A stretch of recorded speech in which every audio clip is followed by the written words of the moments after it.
Wabihi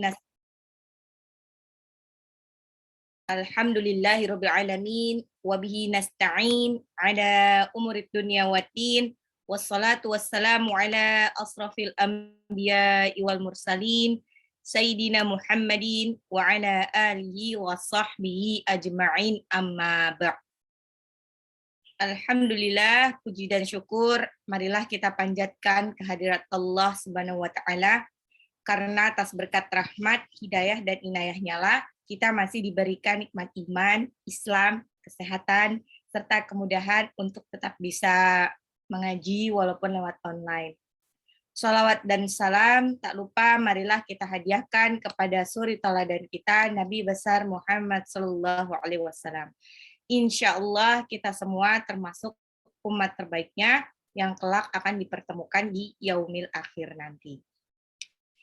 Bunda-bunda sekalian, hari ini kita tidak ada ziyadah, kita hanya review keseluruhan dari ayat 1 sampai 50 ya.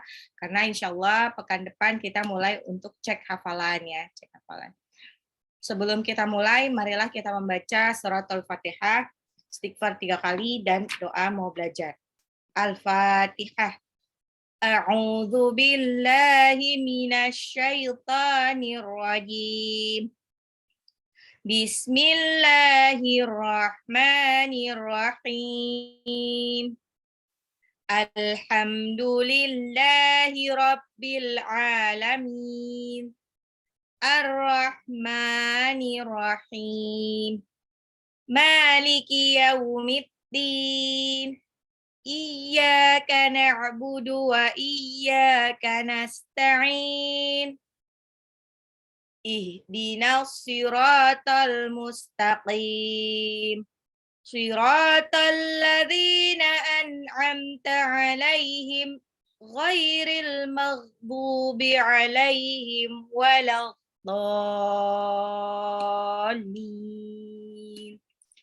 Astaghfirullahaladzim, astaghfirullahaladzim, astaghfirullahaladzim. Rabbi zidni ilman nafi'a warzuqni fahman wasi'a. Insyaallah kita murajaah dulu ya, Al-Waqiah 1 sampai 50. Bismillahirrahmanirrahim. Idza waqa'atil waqi'ah laisa liwaqa'atiha kadhibah. Khafidatur rafi'ah. Idza rujjatil ardu rajja wa bussatil jibalu bassa fakanat haba'an mumbassa wa kuntum azwajan salasah fa ashabul maimanati ma ashabul maimanah wa ashabul masy'amati ma ashabul masy'amah was-sabiquna as-sabiqun ulaikal muqarrabun fi jannatin na'im thullatun minal awwalin wa qalilun minal akhirin ala sururim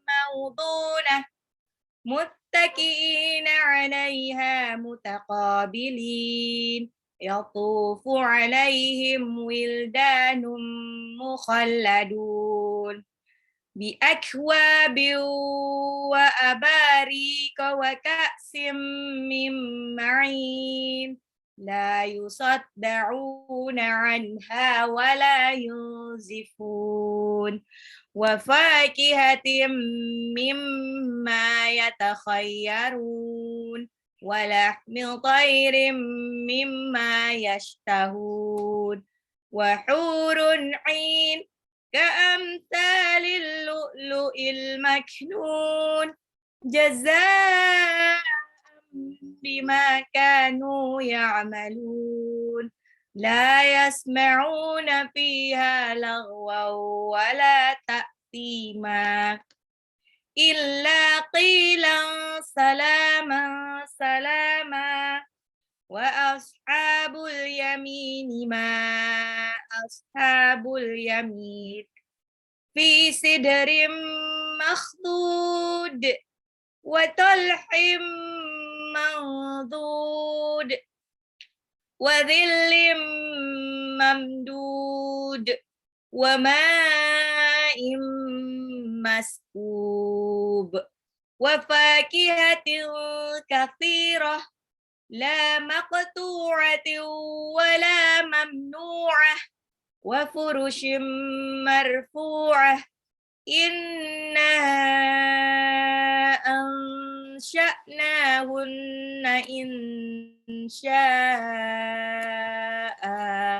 faj'alnahunna abkara uruban atraba li ashabil yamin sullatun minal awwalin wa sullatun minal akhirin wa ashabus shimali ma ashabus shimal fi samumin wa hamim wa dhillim min yahmum la baridin wa la karim innahum kanu qabla dhalika mutrafin wa kanu yusirruna 'alal hinthil 'azim wa kanu yaquluna a idza mitna wa kunna turaban wa 'idhaman a inna lamab'utsun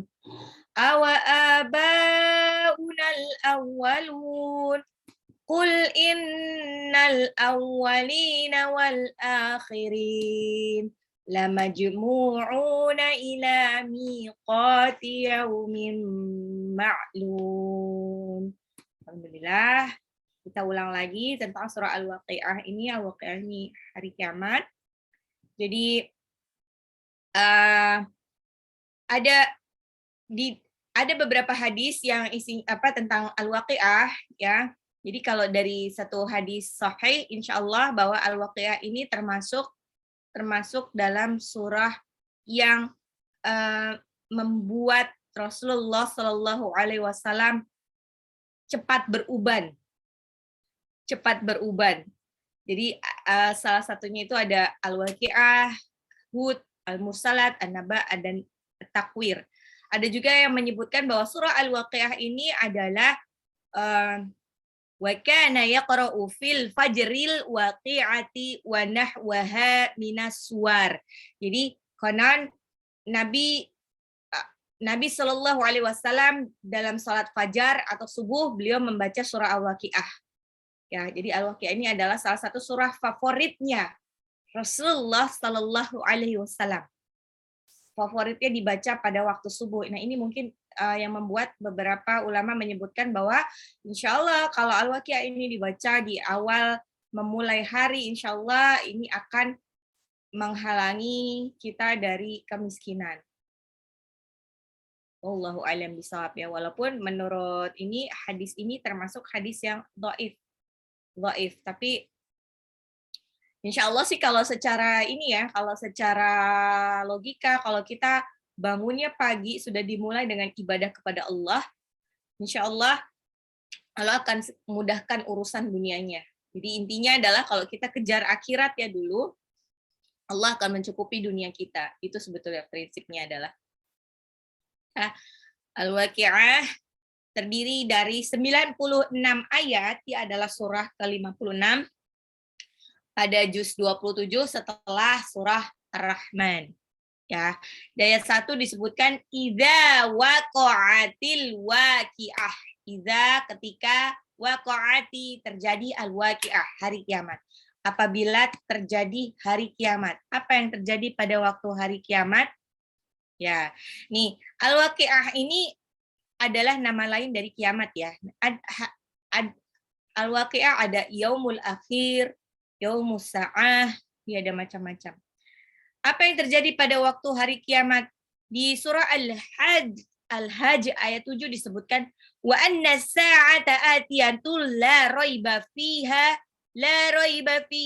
wa anna Allah yab'atsu man fil qubur, dan sungguh hari kiamat itu pasti datang, tidak ada keraguan padanya.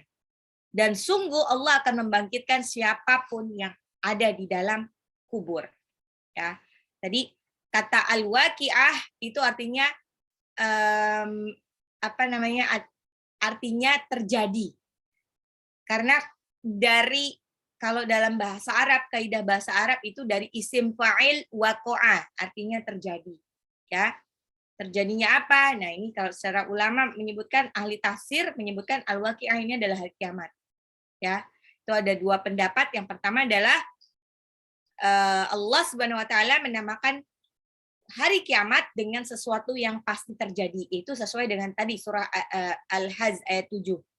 Ada juga yang menyebutkan pendapat kedua mengatakan bahwa Allah Subhanahu wa taala menggunakan kata al-waqi'ah. Al-waqi'ah artinya terjadi karena nanti pas waktu hari kiamat akan banyak terjadi kejadian dahsyat. Kejadian-kejadian dahsyat itu dikumpulkan pada waktu hari kiamat itu. Dari yang apa? Dari ketika bumi digoncangkan segoncang-goncangnya, semua isi bumi dan langit itu hancur, manusia dibangkitkan dalam keadaan tidak berpakaian, tidak beralas kaki, kemudian dihisap, ditimbang, ya, melalui jembatan Shiratal Mustaqim, terus harus masuk mana? Surga atau neraka. Nah, jadi ini adalah hari-hari yang banyak kejadian, makanya disebutnya al-waqi'ah. Al-waqi'ah. Hari di mana banyak sekali kejadian pada waktu hari kiamat, ya. Jadi kalau bingung, kok ini hari kiamat juga ya artinya, kayaknya di surah lain juga hari kiamat bukan ini deh. Iya, memang namanya beda-beda. Ada yaumul akhir, yaumus sa'ah, yaumul qiyamah, at-tamah. At-tamah itu malapetaka besar. Itu ada di surah An-Nazi'at nanti ya. Wa idza ja'atit tammatul kubra. Di ayat 2 disebutkan laisa liwaqa'atiha kadzibah. Laisa tidak ada liwaqa'atiha terjadinya hari kiamat itu kadzibah yang mendustakan. Tidak ada yang mendustakan terjadinya hari kiamat. Ini juga ada dua tafsiran. Maksudnya tafsiran pertama, hari kiamat itu pasti pakai banget terjadi. Pasti banget terjadi.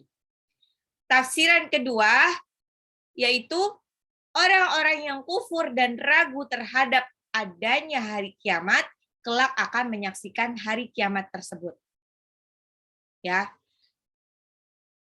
Jadi, makanya kenapa hari kiamat itu special life untuk mereka yang pada waktu hidupnya dulu tidak percaya pada adanya hari kiamat. Makanya nanti orang-orang beriman sudah dimatikan dahulu sebelum terjadi kejadian dahsyat di hari kiamat. Ya.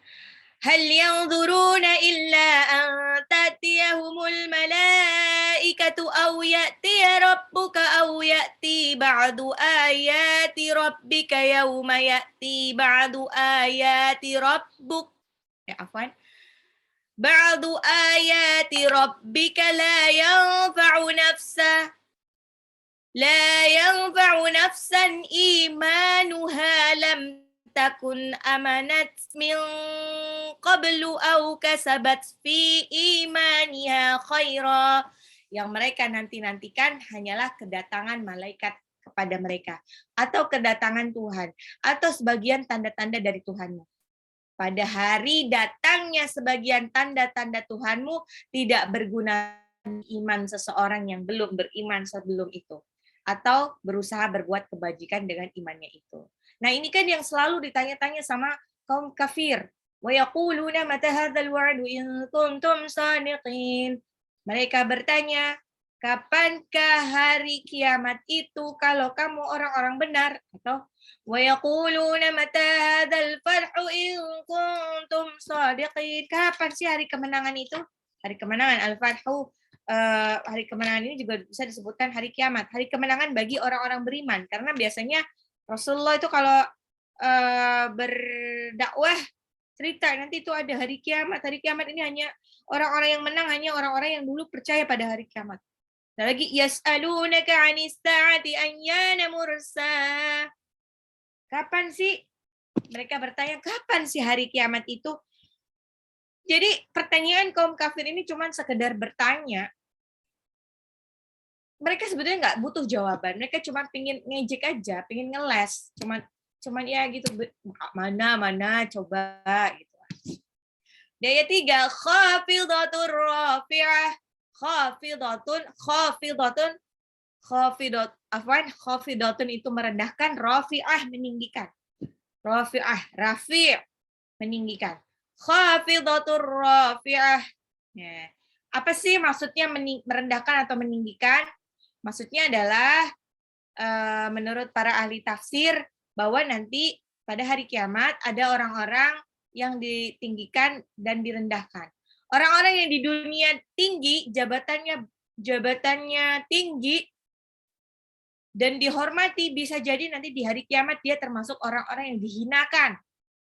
Dan ada orang-orang yang di dunia mungkin termasuk orang-orang yang dipandang remeh, dianggap nothing sama manusia, tapi nanti di hari kiamat dia akan dimuliakan dan diangkat oleh Allah Subhanahu wa taala. Masya Allah. Jadi peristiwa hari kiamat ini nanti akan membongkar hakikat manusia yang sesungguhnya. Ya, makanya dunia ini bukanlah barometer kesuksesan seorang. Jadi barometer kesuksesan seorang itu tidak ditentukan dari jabatan, nasab, harta seseorang pada waktu di dunia. Tapi nanti hasil akhir adalah di akhirat. Makanya Bunda, demi Allah, jangan ngerasa iri. Jangan ngerasa iri kepada orang-orang yang qadarullahnya itu dia tidak maksudnya jabatannya tinggi, uangnya banyak, hartanya berlimpah, dia dengan mudah mendapatkan dunia kesannya. Padahal mungkin ibadahnya tidak seheboh kita. Dia mungkin tidak ikut bersusah payah menghafalkan Quran seperti kita, tapi dia diberikan limpahan rezeki yang banyak. Nah itu jangan-jangan itu adalah tanda bahwa Allah sebetulnya tidak sayang dengan dia. Makanya Allah limpahkan seluruh kebahagiaan di dunia aja. Karena Allah tidak akan menyisakan sedikit pun kebahagiaan di akhirat. Ya, jadi Allah tuh kalau sayang sama hambanya, Allah tidak mungkin memberikan kebahagiaan duniawi yang paripurna. Nggak ada orang yang disayang Allah itu sempurna banget waktu di dunia.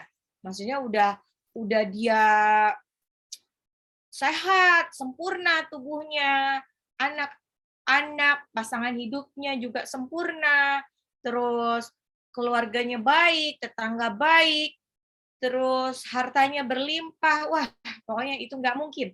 Nggak mungkin. Nah, kalau misalkan Bunda ngerasa hidup Bunda baik-baik aja, tidak ada duri sedikit pun, ini yang perlu dikhawatirkan. Jangan-jangan Allah sudah tidak peduli dengan kita. Makanya Allah tidak kasih kita sedikit sakit hati, sedikit kekurangan gitu.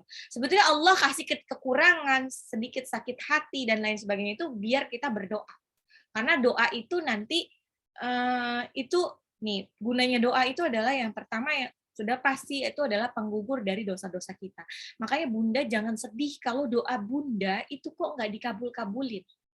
Kalau doa kita nggak dikabul-kabulin, itu kenapa? Ya, pertama kalau misalkan adab kita berdoa sudah benar, yang adab kita berdoa maksudnya yang kita sehari-hari kita menggunakan harta halal, wudunya juga sudah benar, tapi kok masih belum istilahnya masih belum dikabulkan doanya, itu berarti pertanda Allah tuh sayang sama kita. Sayangnya adalah apa? Oh, kemungkinan besar dosa-dosa kita masih banyak gitu.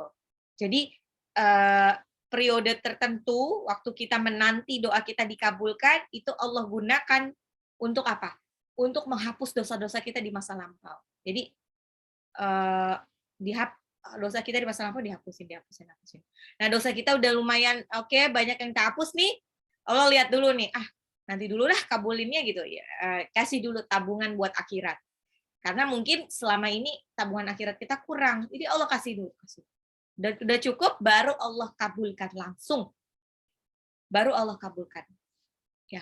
Jadi tidak ada doa Bunda yang sia-sia. Semua doa yang Bunda panjatkan itu Allah pasti dengar.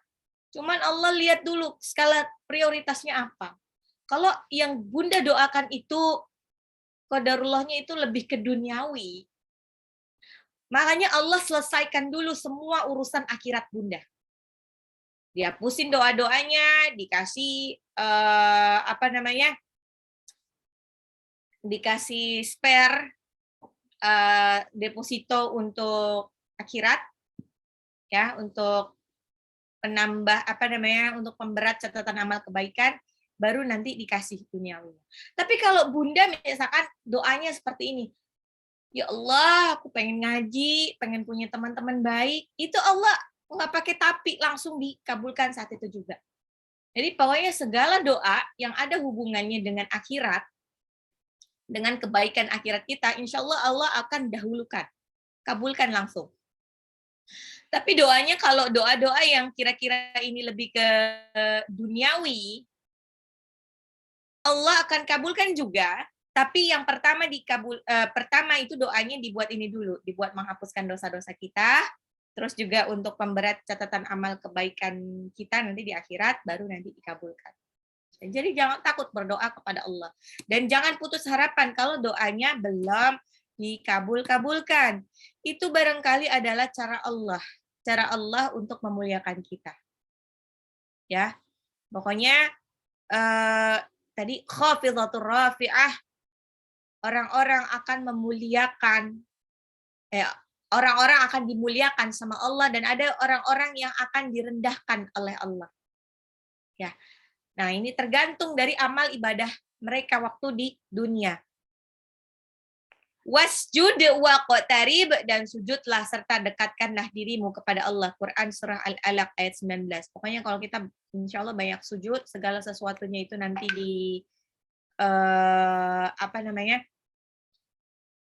segala sesuatunya nanti di segala urusan itu diniatkan karena Allah. Insya Allah nanti Allah akan berikan derajat khusus nanti di akhirat. Ya samalah kayak kita. Jadi kalau semakin sering kita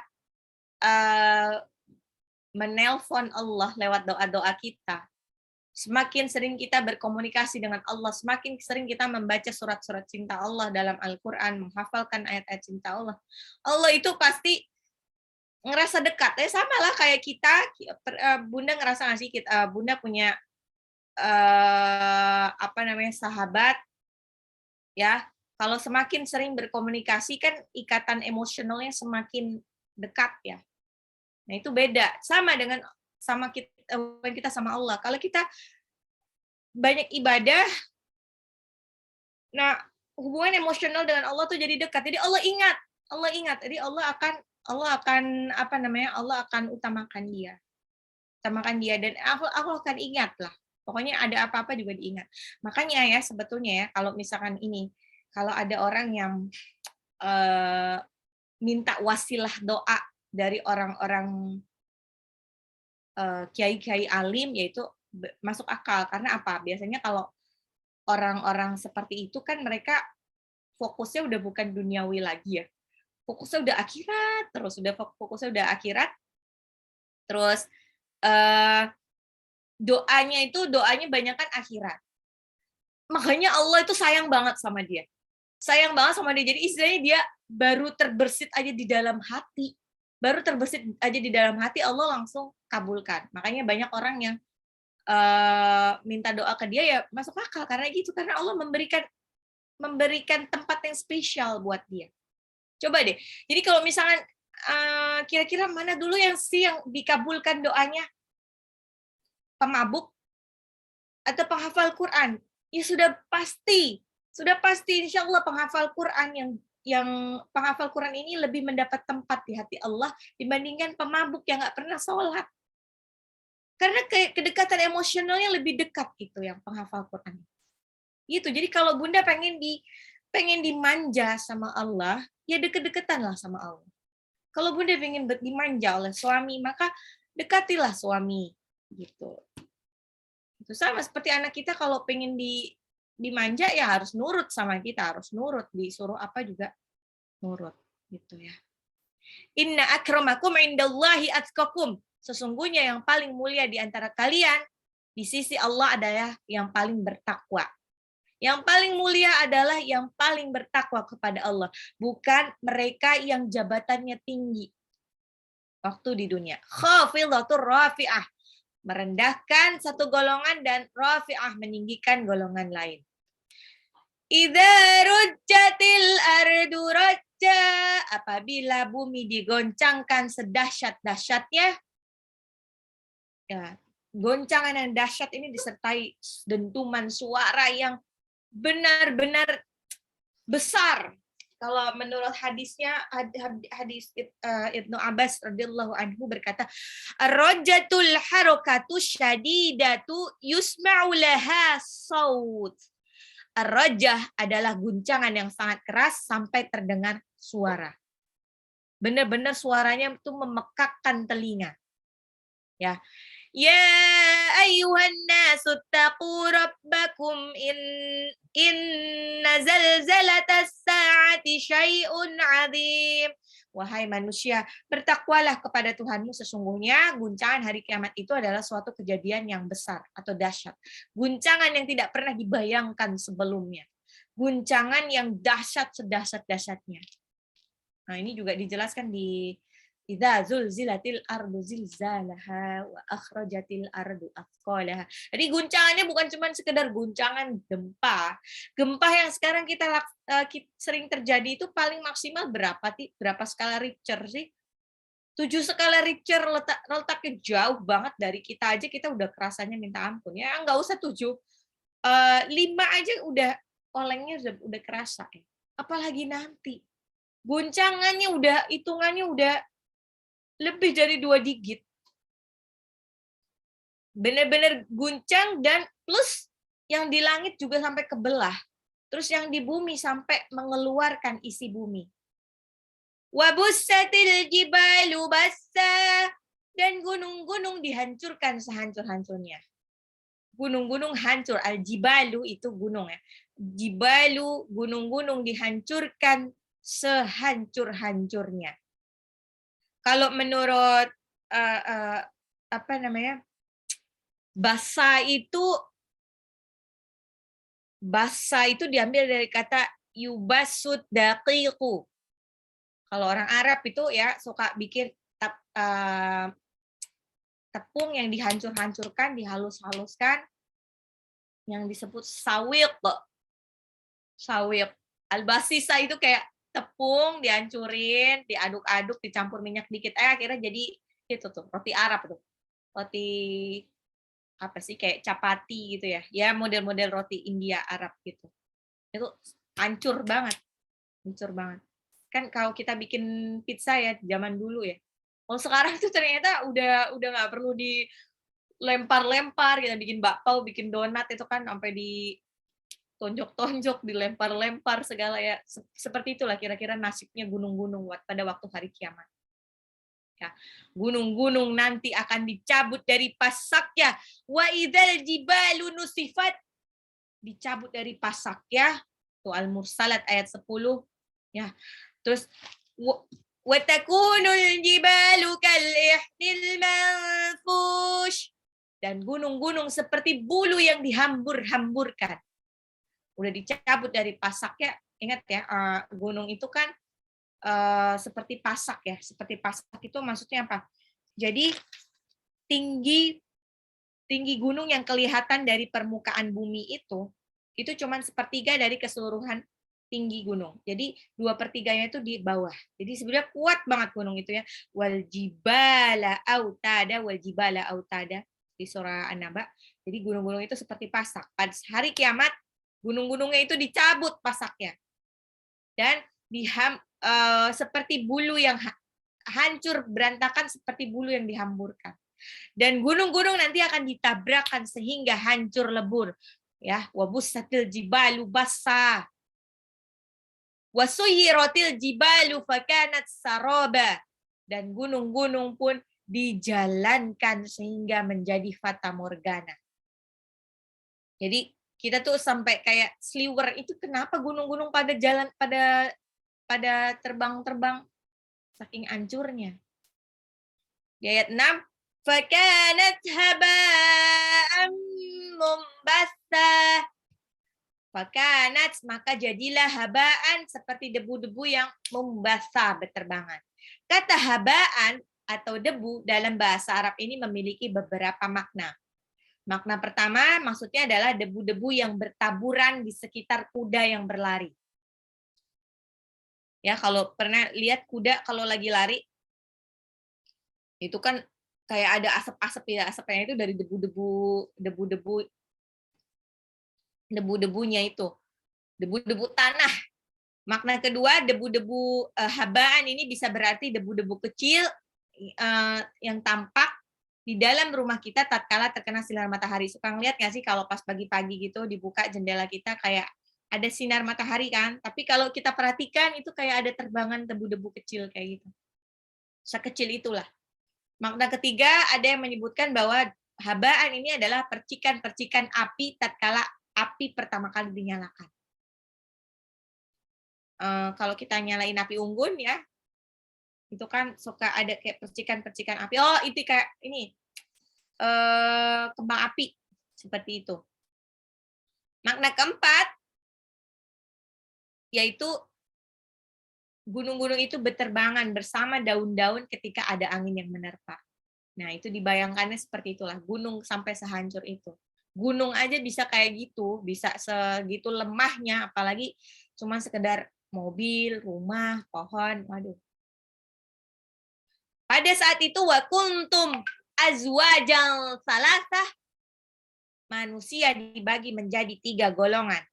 Apa saja golongannya? Golongan pertama fa ashabul maimanati ma ashabul maimanah, golongan kanan. Golongan kanan. Golongan kanan adalah mereka yang mendapatkan buku catatan amal mereka dengan tangan kanan. Ya, ini orang-orang baik. Yang catatan amal kebaikan yang lebih banyak, lebih berat dibandingkan catatan amal keburukan. Golongan kedua adalah golongan kiri. Mereka yang mendapatkan buku catatan amal pakai tangan kiri. Mereka ini adalah orang-orang yang kelak akan masuk neraka jahanam. Ada lagi mereka-mereka yang wasabiqunas sabiqun. Wasabiqunas sabiqun, mereka yang paling dulu beriman. Orang yang paling dulu beriman.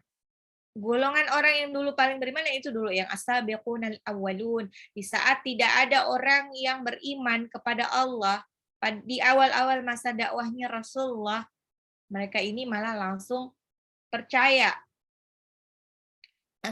kepada Rasulullah dan langsung beriman. Nah, ini mereka mendapatkan tempat khusus. Ya. Ulaikal muqarrabun.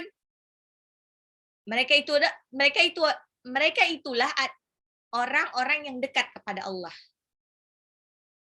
Fi jannatin na'im, berada dalam surga yang penuh kenikmatan.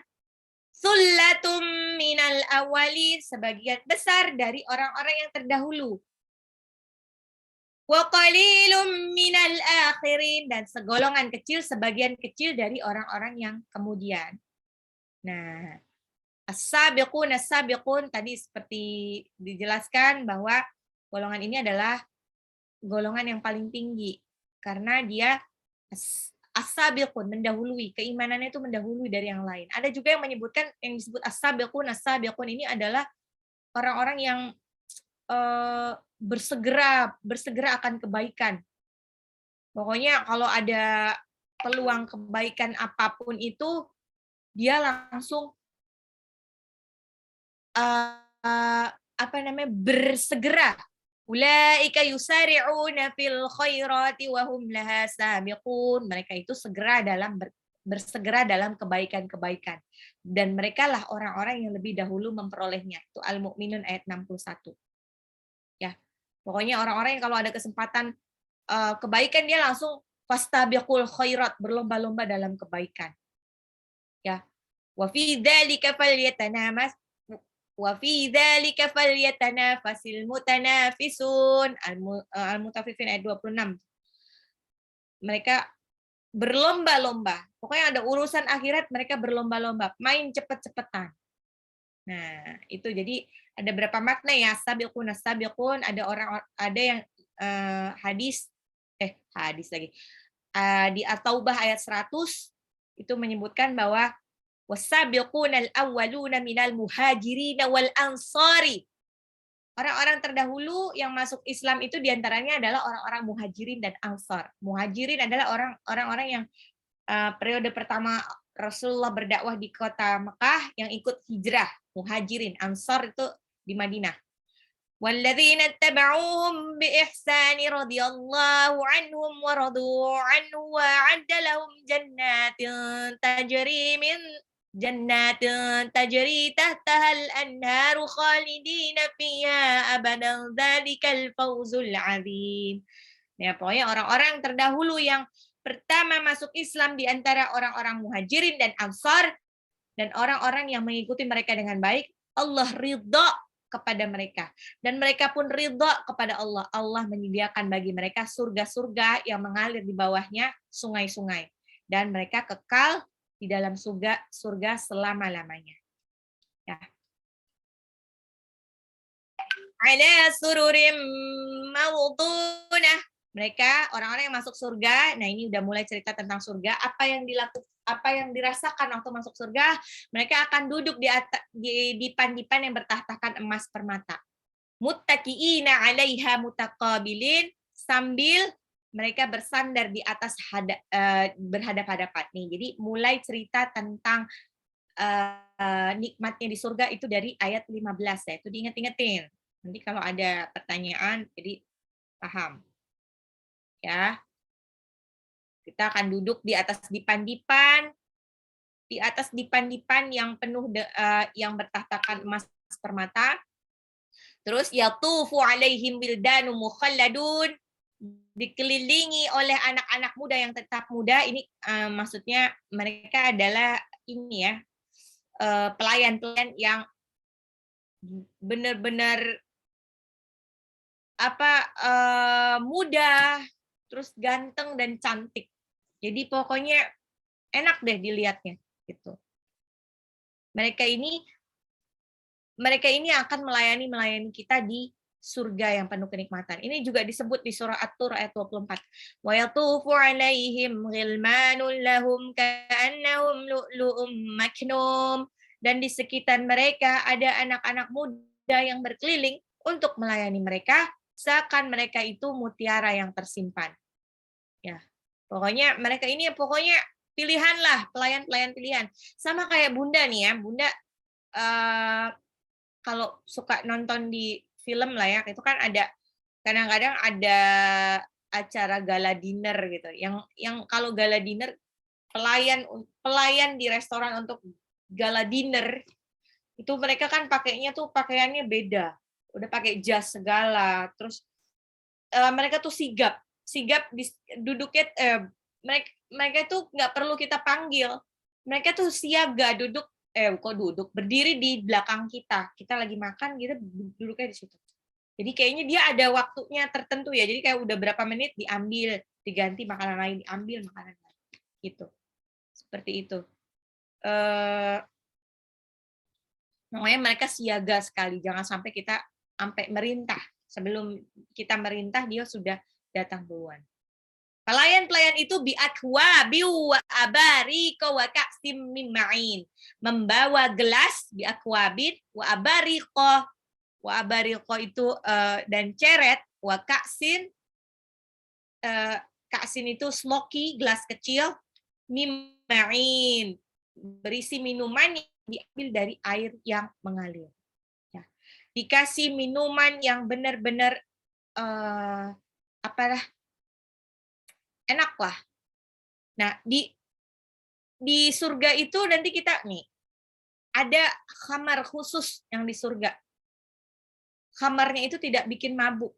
Nah, di surah Muhammad ayat 15 disebutkan bagaimana penggambaran surga itu ya. Masalul jannati allati wa'idal muttaqun fiha anharum min ma'in ghairi asin wa anharum min labanin lam yataghayyar ta'muh wa anharum min khamrin ladzatin lisyaribin wa anharum min asalin musaffa walahum fiha min kulli thamarati wa maghfiratun min rabbihim kaman huwa khalidun fin nari wa suqu ma'an hamiman faqatta'a am'a'ahum. Jadi perumpamaan taman surga yang dijanjikan untuk orang-orang yang bertakwa itu, di sana itu ada sungai-sungai yang airnya segar. Airnya segar, tidak ada berasa apapun. Ada sungai-sungai yang isinya air susu yang tidak berubah rasa. Ada sungai-sungai yang isinya khamar, wine yang tidak memakbukan, ya, yang lezat rasanya bagi peminumnya. Dan ada sungai-sungai yang berisi madu murni. Di dalamnya itu penuh dengan berbagai macam buah-buahan dan ampunan dari Tuhan mereka. Pokoknya mereka punya fasilitas yang berbeda dengan mereka yang masuk neraka. Waduh, kalau yang masuk neraka dihidangkannya minuman dengan air yang mendidih sehingga ususnya itu akan terpotong-potong sendiri kalau minum itu. La yusaddauna anha wa la yunzifun.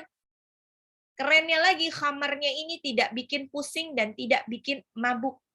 Ya, khamar ini khusus buat mereka yang man syaribal khamra fit dunya summa lam yatub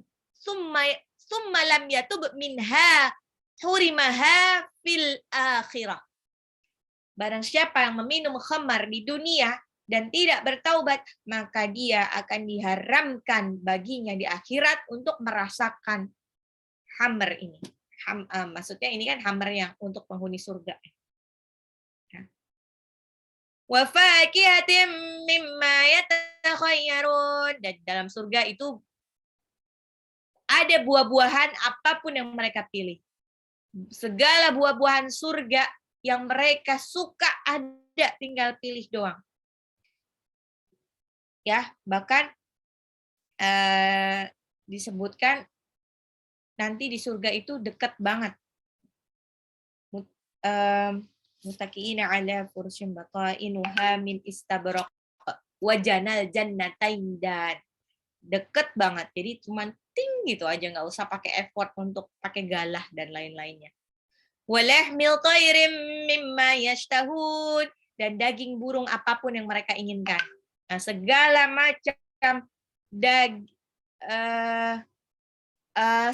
macam daging burung yang mereka inginkan, ya, segala macam daging burung yang mereka inginkan itu ada. Kenapa kok disebutnya daging burung ya, bukan daging kambing atau apa? Karena kebanyakan sebagian besar orang itu kalau suka ayam.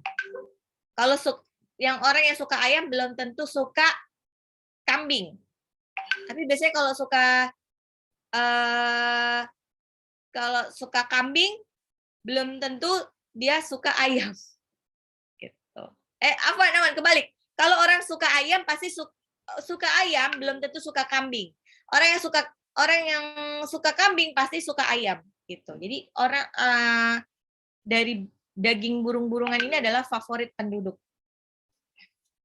Wahurun ain, di dalam surga itu nanti ada bidadari-bidadari yang bermata indah. Ka'amsalil lu'lu'il maknun, laksana mutiara yang tersimpan baik, yang benar-benar apa? Nah, ini ada juga ada di dalam surah Ar-Rahman, lam yathmithunna insun qablahum wala jan. Belum pernah disentuh sebelumnya oleh jin dan manusia. Ya. Kenapa kok ini disebutkannya bidadari ya, bidadari. Nah, saya sudah pernah cerita bahwa kenapa kalau di dalam surga itu kadang-kadang di deskripsi dalil-dalil tentang surga ada bidadari. Maksudnya adalah karena kalau ini untuk laki-laki, kalau ditanya secara universal apa yang paling diinginkan, apa yang paling membahagiakan bagi mereka, mereka akan menjawab mungkin perempuan cantik dan seksi. Nah, makanya kasihlah deskripsi itu. Sedangkan kalau perempuan ditanya apakah puncak kebahagiaan kalian? Beda-beda jawabannya. Ya, ada yang mungkin dia bahagia kalau punya pasangan hidup yang setia, ada yang bahagia kalau, dan mereka tidak menyebutkan ini ya, kriteria pasangan hidup yang ideal untuk perempuan itu tidak seragam seperti istilahnya seperti laki-laki ya. Laki-laki kan kalau istilahnya laki-laki itu walaupun dia secara normal itu kalau lihat perempuan cantik, seksi pasti akan ngelirik. Kalau perempuan itu nggak selalu, maksudnya nggak selalu ada tertarikan gitu, beda-beda pokoknya nggak segeneral laki-laki. Saya disebutnya seperti itu. Kalau perempuan itu kalau disebutkan deskripsi kebahagiaan menurut perempuan disebutkan di dalam Al-Quran, aduh, itu nggak cukup kali 6.623 ayat, tidak cukup karena terlalu abstrak kebahagiaan perempuan. Jazaa'an bima kanu ya'malun. Semua itu adalah balasan atas apa yang mereka kerjakan di dunia. La yasma'una fiha lagwan wala ta'tima. Di sana di dalam surga mereka tidak mendengar percakapan yang sia-sia. Kita tidak akan mendengar percakapan sia-sia atau percakapan yang menimbulkan dosa. Tidak ada percakapan sumpah serapah, tidak ada percakapan yang bikin kita jengkel, bikin baper, tidak ada ghibah. Semuanya adalah percakapan yang illa qilan salaman salama. Tapi mereka mendengar ucapan salam atau selamatan. Maksudnya ini kata-katanya itu bikin damai. Siapa aja yang mendengar itu bikin damai. Nah, ini hati-hati. Namanya para penduduk surga itu sudah kelihatan di dunianya. Insya Allah kalau kita calon penduduk surga, jagalah ucapan kita ya, jaga omongan kita, jangan suka sumpah serapah. Ya. Jadi biasakan diri untuk memantaskan diri untuk menjadi penduduk surga. Pokoknya di surga itu kata-katanya tuh lembut semuanya. Wa ashabul yamin ma ashabul yamin, dan golongan kanan, alangkah mulianya golongan kanan itu, mereka yang masuk surga, mereka yang menerima catatan amal kebaikan dari tangan kanan, mereka nanti berada di antara pohon bidara yang tidak berduri. Sidrin itu bidara. Ya, ini ayat ini Allah menceritakan tentang derajat kedua dari penghuni surga. Kalau yang pertama itu masih yang derajat yang spesial. Nah, kenapa kok di sini disebutnya sidr? Ada apa istimewanya? Apa istimewanya berada di antara pohon pohon bidara yang tidak berduri? Jadi kalau Bunda pernah lihat pohon bidara kalau di dunia itu ada duri-durinya dikit ya. Dan terus buahnya juga ya nggak banyak lah. Jarang ada pohon bidara di dunia di sekitar kita yang buahnya itu kelihatan banyak gitu. Nah, ini bedanya dengan di surga. Di surga ini pohon bidaranya itu buahnya besar-besar dan banyak, terus tidak ada duri-durinya, ya pokoknya istimewa lah. Nah, pokoknya laisa fid dunya mimma fil jannati illal asma. Tidak ada sesuatu di dunia yang bisa dibandingkan dengan apa yang ada di surga kecuali hanya namanya. Nah, makanya jangan kita istilahnya menggadaikan akhirat kita demi kebahagiaan sesaat di dunia. Kalau di dunia itu, kenikmatan di dunia itu kalau diibaratkan, Ya, itu cuman kalau kita menyelupkan kelingking kita ke lautan lepas, terus kita angkat segera. Air yang tersisa di kelingking kita itulah adalah kenikmatan dunia yang dibagikan ke seluruh manusia di dunia. Dikit banget dibandingkan kenikmatan nanti di surga. Jangan kita iri untuk urusan dunia. Kalau mau iri untuk urusan akhirat, ya. Karena urusan dunia itu tidak akan memberi keuntungan apapun nanti kita di akhirat. Ingat, 1 hari di akhirat sama dengan 1000 tahun di dunia. Bayangkan kalau hidup kita sampai 100 tahun. 100 tahunnya itu cuma 1/10 dari 1 hari di akhirat. Atau kalau misalnya dihitung 24 jam di akhirat, itu cuma 2,4 jam. Nggak sampai 3 jam di akhirat. Na'udzubillah min zalik, kalau kita buat dosa. Gimana rasanya? Gimana rasanya capeknya di akhirat disiksa? Na'udzubillah min zalik. Ya. Dan watalhim mangdud, di dalam surga ada pohon tolh yang bersusun-susun. Tolhin ini diartikan pohon pisang. Pohon pisang. Sebagian ulama tafsir menyebutkan tolhin ini adalah pohon pisang. Ya. Wadhillim miyahmum, dhillin ini kayak naungan ya kayak payungan gitu lah, yang terbentang luas. Jadi di dalam surga ini kita tuh sejuk, terang, tapi tidak panas. Jadi sejuk aja terus rasanya, adem terus. Wa ma'im maskub, dan air yang mengalir terus-menerus. Di dalam surga airnya itu melimpah ruah. Tidak mungkin kekurangan air sama sekali. Wa fakihatin katsirah, dan buah-buahannya banyak. La maqtu'ati wa la mamnu'ah, dan tidak terlarang untuk mengambilnya. Nah, beda ya. Kalau di dunia ini sebenarnya buahnya banyak, Bun. Buahnya banyak. Tapi kan kita terhalang sama waktu musim. Kita nggak bisa makan rambutan setiap saat. Dan seandainya bisa pun kita duitnya nggak ada. Karena biasanya kalau tidak pada waktu musimnya ada buah rambutan di total itu harganya pasti mahal. Iya. Di dunia memang buahnya banyak, tapi ada keterbatasan musim dan keterbatasan uang. Kalau di akhirat mau buah apa aja, setiap saat free flow. Utufuha daniyah, di Al-Haqqah ayat 23. Buah-buahan itu dekat. Pokoknya tinggal sambil duduk, sambil berbaring itu tanpa susah. Pokoknya penduduk surga inilah mager-mager lah bisa. Wa furushim marfu'ah, dan kasur-kasur yang tebal lagi empuk. Di surga kita akan rebahan di kasur-kasur tebal yang lagi empuk.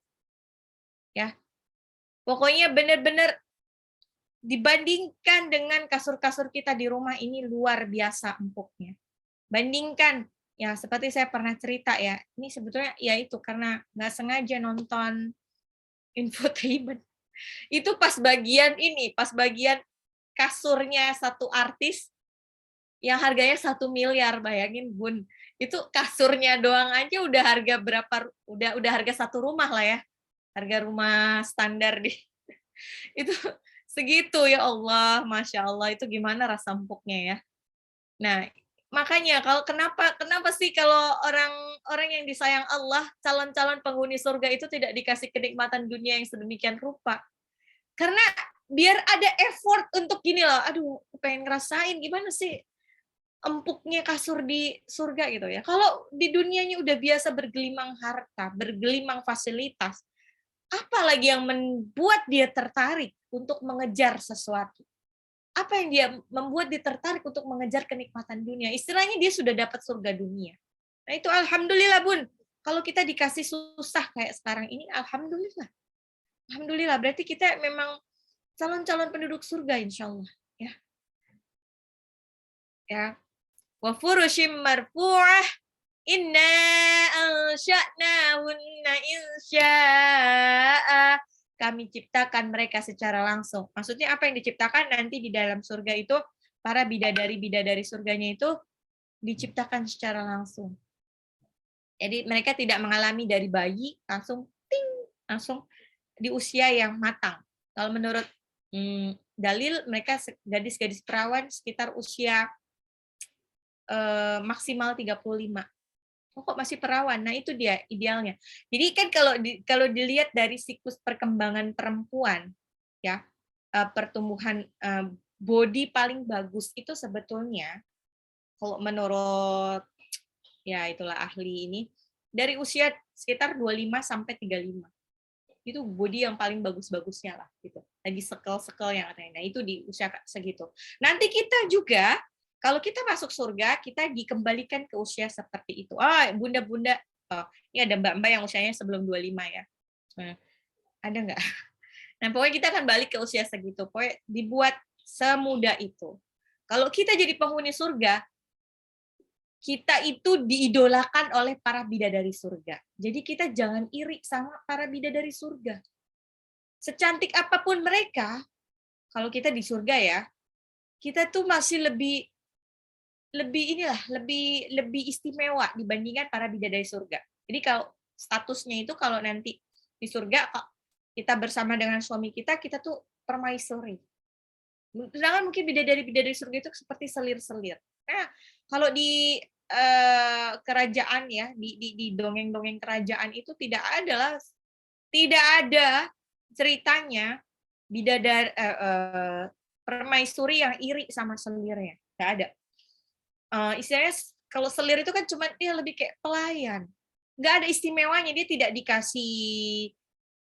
dikasih gelimang harta, tidak dikasih kedudukan, dan anak-anak dari selir pun itu kalau misalkan ada itu tidak akan mendapatkan titel seperti anak-anak dari permaisuri. Beda lah ininya, kastanya beda gitu ya. Faja'alnahunna abkara, lalu kami jadikan mereka perawan-perawan. Ya, para bidadari-bidadari surga itu perawan-perawan uruban atroba, yang penuh cinta lagi sebaya umurnya. Jadi penuh cinta, yang menyenangkan sekali untuk dilihat. Ya. Uruban atroba di ashabil yamin. Nikmat tersebut untuk golongan kanan. Nah, thullatum minal awwalin wa thullatum minal akhirin. Segolongan besar orang-orang yang terdahulu dan segolongan besar dari orang-orang belakangan. Jadi kesempatan untuk menjadi ashabul yamin ini lebih besar kesempatannya daripada menjadi as-sabiqun. Kalau as-sabiqun itu kan memang mereka orang-orang yang terdahulu kan. Kalau cuman jadi ashabul yamin, insya Allah semuanya, mau dia lahirnya pas waktu zaman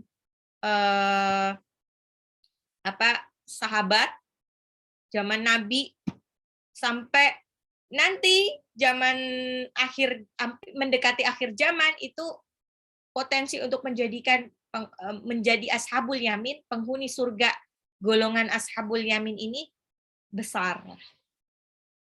Tidak ada senioritas nanti di surga.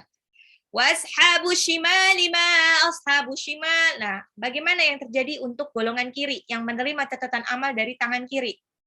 Fi samumi wa hamim. Apa yang mereka rasakan? Mereka akan tinggal di dalam neraka. Di dalam neraka itu hawanya panas.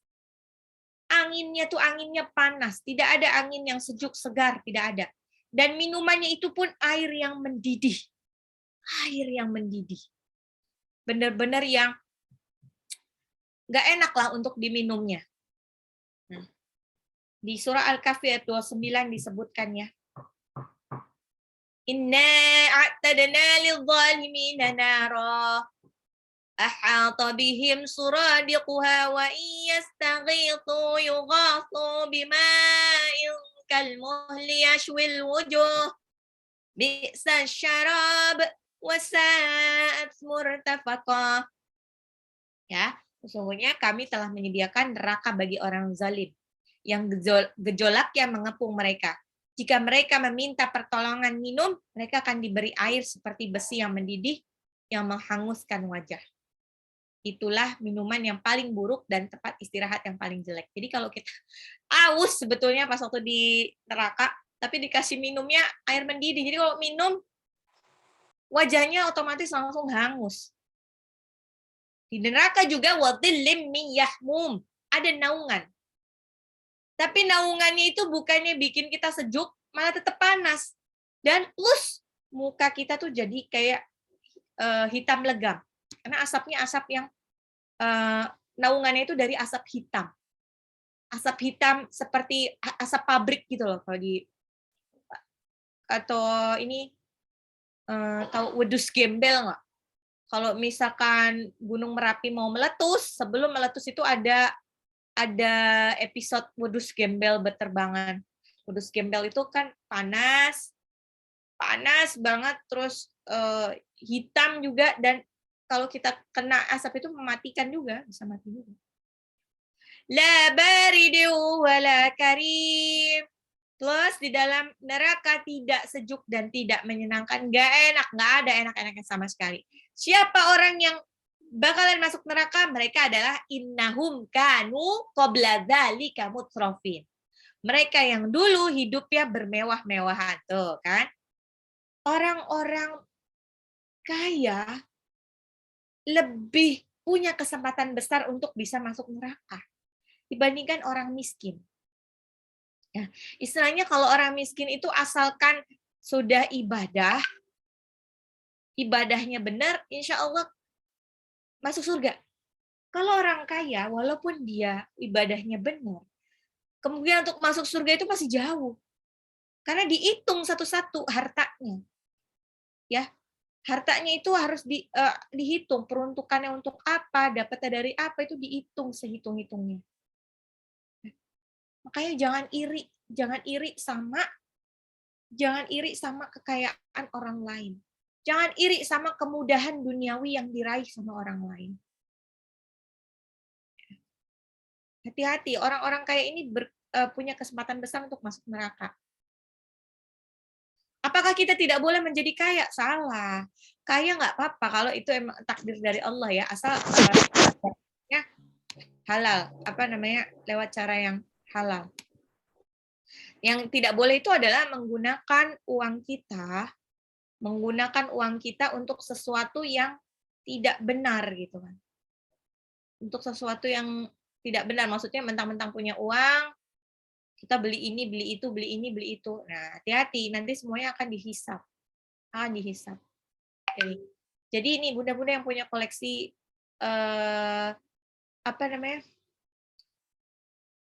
tas atau aksesoris yang lain banyak, ini udah mulailah dijual-jualin atau dihibahkan. Ya. Jadi kita mulai inilah jangan banyak-banyak, takut nanti susah nanti proses hisapnya.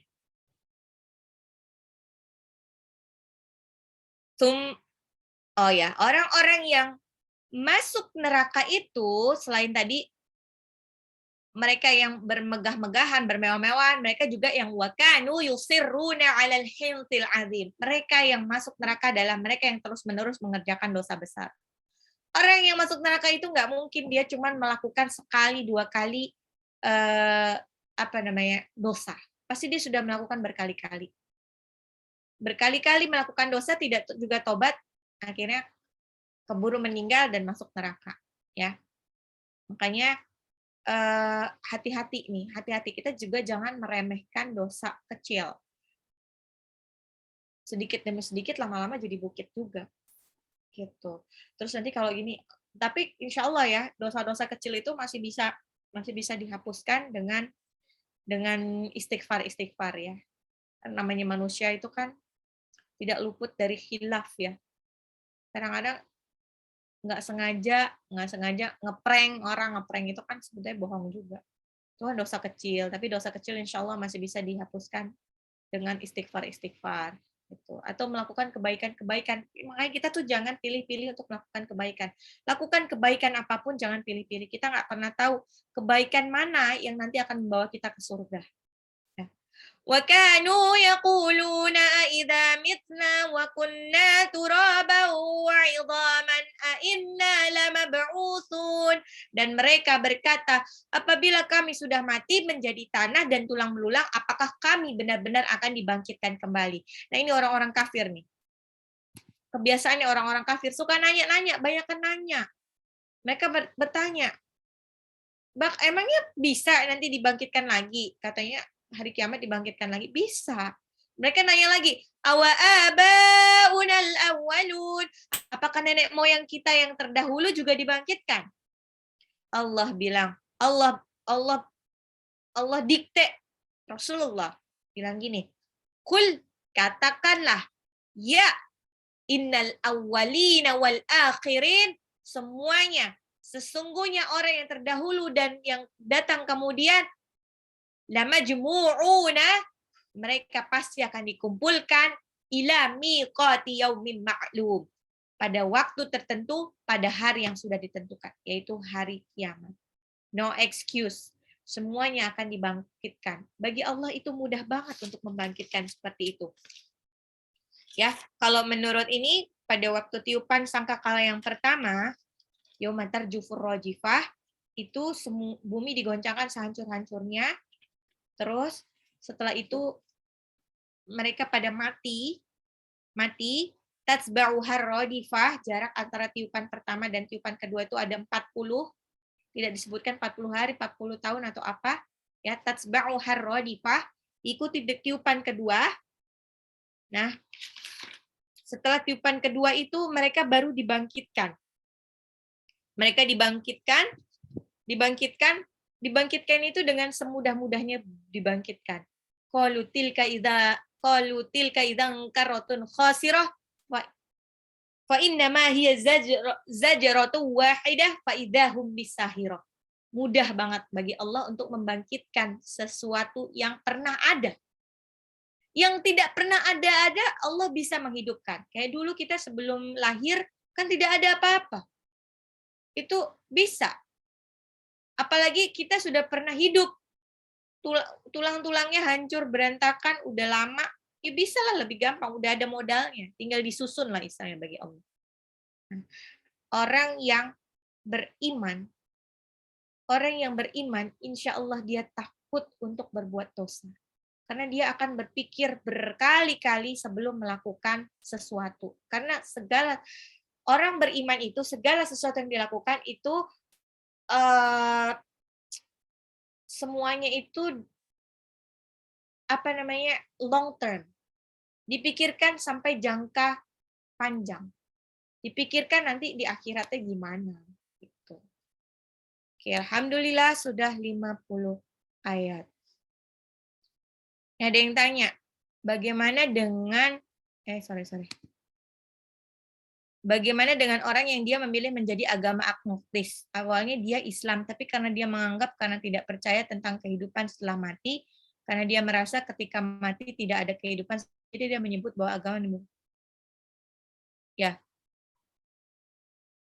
Oke. Bagaimana itu dia termasuk bukan orang yang beriman. Sudah jelas dia tidak ya dia pasti masuk neraka. Terus bagaimana? Ya dia pasti masuk neraka. Insya Allah semoga Allah memberi kesempatan untuk dia mendapatkan hidayah. Ya. Kalau untuk menjadi agnostis dan lain-lainnya itu mau nggak mau ini terpengaruh sama orang sekitar, Bun. Nggak mungkin nggak terpengaruh sama orang sekitar. Ya, karena makanya itu kenapa kita dianjurkan untuk berteman dengan orang-orang yang solihah, ya, kita muslimah jadi solihah. Karena apa? Karena futur-futurnya kita tuh masih ada yang megangin gitu, biar nggak terlalu jatuh ke lembah kenistaan. Nah, orang yang agnostis ini atau orang yang ateis, whatever that, itu pasti dia ada satu kekecewaan. Pasti dia pernah merasakan satu kecewa dia pernah merasa diuji sama Allah aslinya, tapi dia nggak kuat.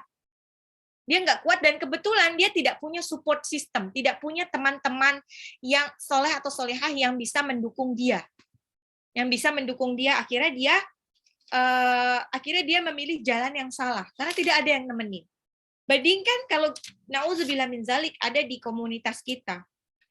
Ada yang sedang diuji terus insya Allah kalau di majelis suka bakti mah susah kayak misalnya mau galau dikit aja tiba-tiba ada yang rese, dia udah setoran belum gitu. Ada ketua yang rese bilang udah setoran belum? Ih kamu kok nggak setoran? Kadang kita lagi galau tuh, lagi pengen nangis, lagi banyak masalah mah hidup lah. Tiba-tiba ditegur kayak gitu. Terus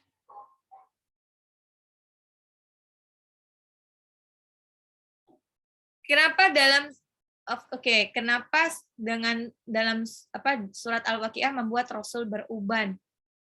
Karena di sini lihat deh, karena dijelaskannya di sini adalah nih kalau Bunda lihat ini kan Al-Waqiah itu ada 4 halaman ya. Di halaman ketiganya ini penuh dengan siksaan apa yang terjadi kalau di neraka. Itu yang buat dia puyeng lah istilahnya. Dan sebelumnya sudah digambarkan ini jadi rentetan kiamat yang benar-benar bikin Rasulullah ini berkerut, dahinya berkening, dahinya tuh berkerut, benar-benar berpikir keras gimana caranya menyelamatkan sebanyak mungkin umatnya untuk jangan sampai masuk neraka. Gitu. Jadi di sini membuat Rasulullah tuh jadi berpikir keras, gimana nyampeinnya nih surat ini. Ini udah jelas-jelas dikasih tahu golongan kanan dapat ini, golongan kiri dapat ini. Nah, jangan sampai mereka masuknya ke golongan kiri. Oke.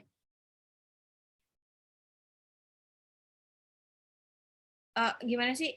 Ini 11 sampai 26 itu merupakan penjabaran dan balasan surga untuk golongan ketiga as-sabiqun.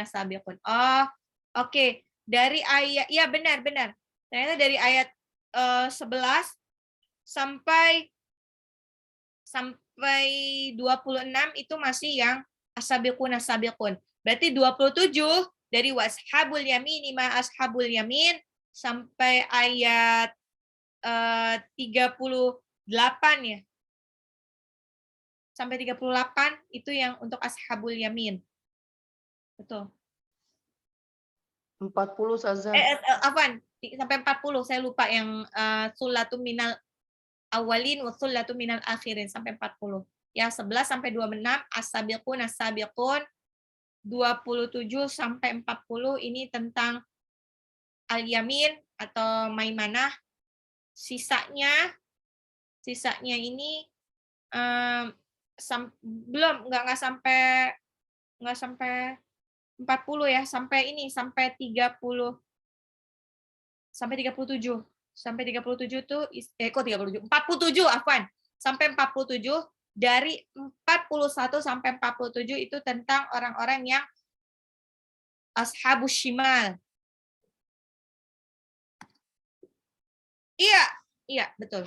47 48. Dari 47 sampai 48 itu disampaikan oleh ashabus shimal. Ashabus shimal atau orang-orang yang orang-orang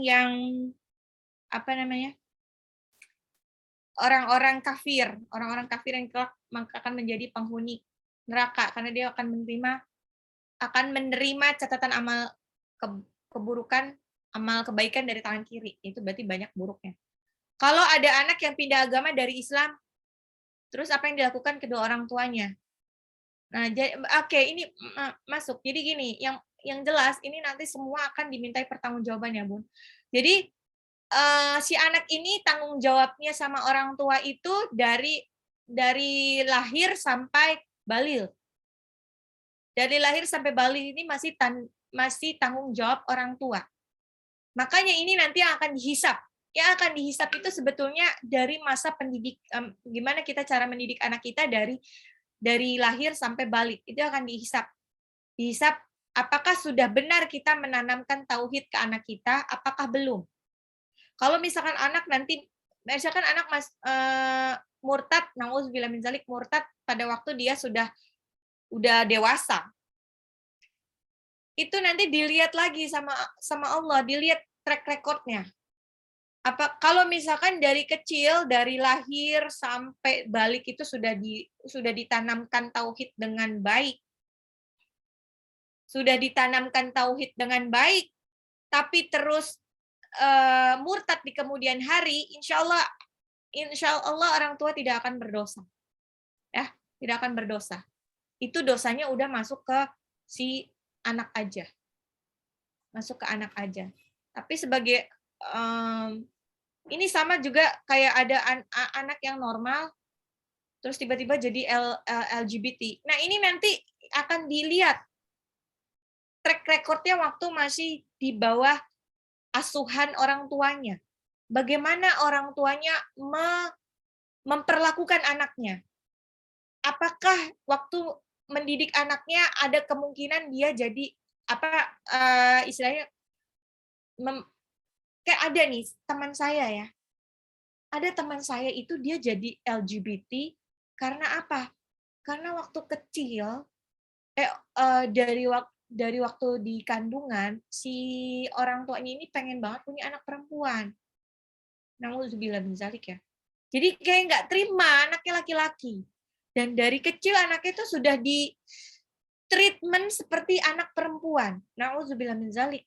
Jadi sampai ya udah, jadi setelah balik ya jadi banget, jadi cantik gitu. Nauzubillah min dzalik. Kalau ini kesalahan orang tuanya ikut dosa. Tapi kalau oke, tar dulu. Tapi kalau ada, maksudnya dari waktu kecil sudah dididik sedemikian rupa, ya tauhid, sudah diajarkan bagaimana kita supaya terhindar dari LGBT, terus kok ya setelah dewasa dia jadi LGBT, na'udzubillah min dzalik, karena pergaulan, itu insya Allah orang tuanya sudah tidak dosa lagi. Yang penting, pada waktu dia di asuhan kita tuh dijaga baik-baik. Makanya saya tuh juga gini, saya tuh ada circle yang LGBT memang. Kebetulan kalau orang-orang seperti itu atau gay atau apa itu orangnya enak diajak ngobrol. Ya qadarullah mereka supel. Dan dia pasti idolanya anak-anak. Anak-anak tuh seneng aslinya sama dia. Sebisa mungkin saya tidak akan pernah mempertemukan anak saya dengan orang ini. Kenapa? Karena ini mudah banget, orang-orang seperti itu tuh mereka mudah banget mengambil hati anak-anak. Jadi anak-anak itu kan ngelihat figur ya, ih keren banget kayak gitu. Nanti dilihat, oh ternyata dia gini, nanti dia jadi sosok idola. Hati-hati. Makanya lebih baik Bunda kalau ya insya Allah ya udah. Insya Allah sih sekarang udah nggak bergaul lagi ya sama orang-orang seperti itu ya. Saya juga udah nggak bergaul lagi ya. Cuman jangan sampai kalau sampai ketemu. Makanya saya tuh agak anti kalau untuk reunian sebenarnya karena nggak ada waktu juga sih. Cuman ya gitu, kita kan nggak memantau kehidupan dia seperti apa gitu. Nanti reunian bawa ya gitulah. Jadi takut banyak mudorotnya dibandingkan manfaatnya. Seperti itu. Jangan sampai mereka menganggap orang itu keren. Nanti anak kita jadi ini. Terus pokoknya itu bukan urusan kita lagi ya, Bun. Kalau kita sudah mendidik anak kita dengan baik dari waktu lahir sampai balik, terus kemudian di kemudian harinya si anak ini keblangsak, bukan urusan kita lagi. Tapi biasanya ya kalau orang tua yang baik, soleh-solehah, doanya itu kan insya Allah nyampe ya ke Allah ya. Jadi se-error-errornya anak pada waktu dia setelah balik ya, karena dia lepas dari kita, bergaul sama orang-orang, se-error-errornya anak nanti akan balik lagi jadi baik. Ya ini atas berkat doa orang tua juga. Banyak banget orang ustadz-ustadz yang tadinya itu error, saya keblangsak, sempat tersesat, akhirnya balik lagi, malah langsung jadi ustadz. Iya, karena ini bisa pengaruh dari dunia luar, gadget. LGBT itu ya Allah, ini Bun coba lihat deh, itu kartun Upin Ipin aja itu kan ada sosialisasi LGBT juga ya. Gay. Dari siapa sih itu yang tokoh yang tinggi itu? Kak Sel. Soleh. Oh iya, nah itu. Terus kayak ini juga apa? Kayak SpongeBob. SpongeBob itu kan yang buat gay. Jadi dia sebetulnya sedang berusaha untuk sosialisasi gay di tokohnya itu. Makanya kalau dilihat itulah ada ininya. Makanya saya juga tidak membolehkan Sydney nonton itu sebenarnya. Kalau ketahuan saya. Sekarang sih udah nggak nonton dah. Terus bagaimana tentang penggunaan stiker WA? Apakah akan dihisap karena terkadang ada orang lain yang terbuka auratnya? Nah, ya segala sesuatu yang kita lakukan akan dihisap sih Bun, gitu. Makanya saya sebetulnya tidak rekomen untuk pakai stiker-stiker WA yang ada gambar. Saya malah belum pernah dapat itu ya, maksudnya stiker WA yang auratnya terbuka. Belum pernah dapat. Alhamdulillah belum pernah dapat. Jadi saya nggak kebayang bentuknya kayak apa gitu ya. Pokoknya segala sesuatu yang kita lakukan mah pasti akan dihisap, nanti. Terus iya betul. Jadi benar Allah Subhanahu Wa Taala perlihatkan kalau naungan itu ada ya. Iya benar. Oh kalau ini mah yang Rasulullah waktu berdagang ke Syam dinaungi awan dan selalu melindungi dari terik matahari itu lebih ke tanda kenabian sih Bun. Ya, tanda kenabian ya, bukan pertanda ciri penghuni surga. Iya pasti masuk surga kalau Rasul ya. Tapi kalau manusia ya sampai enggak lah, jangan mengkultuskan. Oh tiba-tiba kok dia kalau kemana-mana selalu dipayungi awan ya. Selain Rasulullah Shallallahu Alaihi Wasallam, selain Nabi dan Rasul, insya Allah keistimewaan yang lain itu hati-hati. Jangan sampai mengkultuskan. Kadang-kadang kita yang jelas kalau manusia biasa itu dia tidak punya ya seperti kita nggak bisa ngapa-ngapain. Jadi kalau ada manusia biasa dia bisa terbang, kebal atau apa-apa, pasti ada bantuannya, ada bantuan jin atau apa ya. Jadi superwoman, superman segala macam itu ada seperti itu nggak ada dalam Islam itu nggak ada. Bahkan Rasulullah sendiri pun kena pedang ya tetap terluka gitu. Iya, iya betul. Betul, betul, betul. Ya, nah ini memang kita perlu banyak belajar sih kalau untuk bagaimana parenting. Jadi keinget cerita laki-laki yang, oh iya betul, betul. Betul, benar banget. Ini bagus banget. Efek ajaran baik dari orang tua. Insya Allah tuh segala sesuatu yang kita lakukan untuk anak kita, asal kita memantaskan diri untuk jadi orang tua yang soleh-solehah ya. Itu insya Allah anaknya juga nanti akan jadi soleh-solehah kok. Nah, apakah ada pembaca Quran di rumah seperti harus tetap? Kalau saya, Bun, kalau baca Al-Quran untuk tilawah, itu tetap pakai hijab. Walaupun kerudungan gitu kan. Kalau kalau murojaah tidak. Kalau murojaah saya ya biasa aja. Cuman ya lihat-lihat lah, jangan pakaiannya yang seksi banget gitu. Jadi ya setidaknya udah walaupun nggak pakai hijab, tapi kalau murojaah tetap, karena murojaah kan itu sambil kegiatan di rumah, asal jangan di kamar mandi, di mana aja, anytime. Tapi kalau membaca Al-Quran, terus terang saya pasti berhijab. Ya itu adab aja sih Bun, adab. Misalkan karena suhu udara di dalam rumah panas, ya insya Allah kalau masalah suhu ya bisa dimodifikasi lah gimana caranya. Apakah kita pakai kipas angin gitu. Oke.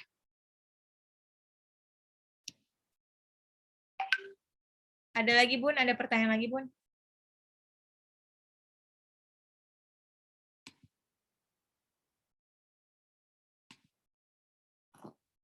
Oke, alhamdulillah sudah 50 ayat. Kalau tidak ada pertanyaan lagi, ya apa? Gimana, Bu? Ya. Tes hafalannya masih seperti kelas-kelas sebelumnya kan ya? Iya, betul. Jadi sambung ayat, tebak arti, terus Iya. tafsir. Ya, betul.